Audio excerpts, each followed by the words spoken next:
My dear students, this is class 11 maths chapter 6 exercise 6.1 la question number 8 பார்க்க போறோம். If O is the origin, okay, O is the origin and R is the variable point on y square equal to 4x.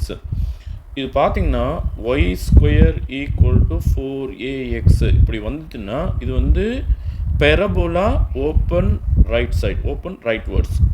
So y square equal to 4ax என்றது ஒரு parabola. அது எப்படி இருக்குன்னா right side ஓப்பனாக இருக்கும், X axis Y axis. Okay, இப்போ இது மேலே ஆறுங்கிற ஒரு பாயிண்ட் இருக்குது. அந்த ஆர் எங்கேனாலும் இருக்கலாம். இப்போ நீங்கள் ஓஆர் ஜாயின் பண்ணிங்கன்னா ஒரு லைன் செக்மெண்ட் கிடைக்குது. இந்த லைன் செக்மெண்ட்டோட மிட் பாயிண்ட்டு பார்த்தீங்கன்னா சம்வேர் இருக்கிறதா எடுத்துக்கலாம். ஓகேவா? So O is the origin, R is a variable point on variable பாயிண்ட்டுன்னு சொல்லிக்கிறாங்க பாருங்கள். இது மாறிட்டே இருக்கும், இந்த ஆறுங்கிற பாயிண்ட்டு மாறிட்டே இருக்கும். அப்போது இங்கே வரலாம், அப்புறம் இங்கே வரலாம், இங்கே வரலாம், இங்கே வரலாம், இங்கே வரலாம், எங்கேனாலும் வரலாம். அந்த ஆறுங்கிற பாயிண்ட்டு எங்கேனாலும் வரலாம். ஸோ இந்த பாயிண்ட்டு மாறிட்டே இருக்குது. ஸோ எங்கே மாறினாலும் அதனுடைய மிட் பாயிண்ட்டு இந்த மிட் பாயிண்ட்டெல்லாம் சேர்க்கும்போது நம்மளுக்கு இன்னொரு பெரபோலா கிடைக்கும். ஓகேவா? ஸோ இது வந்து இந்த மிட் பாயிண்ட்னுடைய லோக்கஸ் தான் கேட்டிருக்காங்க இதில். புரியுதுங்களா? ஸோ இந்த மிட் பாயிண்ட்ஸ் எல்லாம் நீங்கள் ஜாயின் பண்ணும்போது இன்னொரு பெரபோலா கிடைக்கும். அந்த லோக்கஸை தான் அவங்க கண்டுபிடிக்க சொல்கிறாங்க. புரியுதாப்பா? சரி, ஓகே. இப்போது மிட் பாயிண்ட் ஆஃப் ஓஆர், அதாவது ஓன்றதுன்னா ஆரிஜின் சொல்லிட்டாங்க. ஆர் நமக்கு தெரியாது. அது ஆறு நம்ம என்னென்னு எடுத்துக்கிறோம்னா ஏ கமா பின்னு எடுத்துக்கிறோம். ஓகேவா? சரி, மிட் பாயிண்ட்டுக்கு ஒரு பேர் கொடுத்துக்கலாம். மிட் பாயிண்ட்டை பின்னு எடுத்துக்கலாம். இந்த மிட் பாயிண்ட்டை நம்ம எப்படி கொடுப்போம்? மிட் பாயிண்ட் ஃபார்முலா வச்சு, அதாவது x1 + x2/2, ஐ மீன் 0 + a/2. அதே போல் y கோஆர்டினேட் வந்து y1 + y2/2, அதாவது 0 + b/2.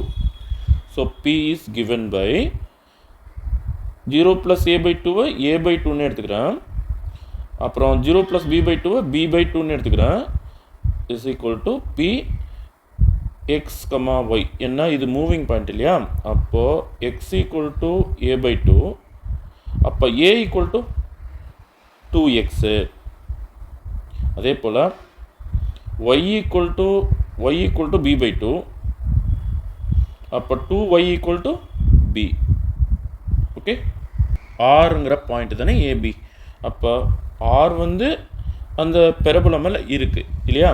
R A comma B அந்த பெரபோலா மேலே இருக்கிறதுனால இந்த பெரபோலோட ஈக்குவேஷனில் நம்ம இதை சப்ஸ்டியூட் பண்ண போகிறோம். y² = 4xக்குள்ளே இந்த பாயிண்ட்டை நான் சப்ஸ்டியூட் பண்ண போகிறேன். இப்போ ஆறுங்கிற பாயிண்ட் ஏக்கு பதிலாக 2x, பிக்கு பதிலாக 2y இங்கே கண்டுபிடிச்சி வச்சுருக்கோம் இல்லையா?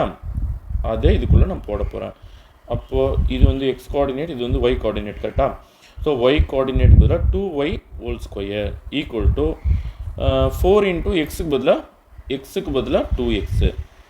ஓகே, அப்போ 2க்கு ஸ்கொயர் பண்ணால் 4, அப்போ 4y², 4 2s are 8x.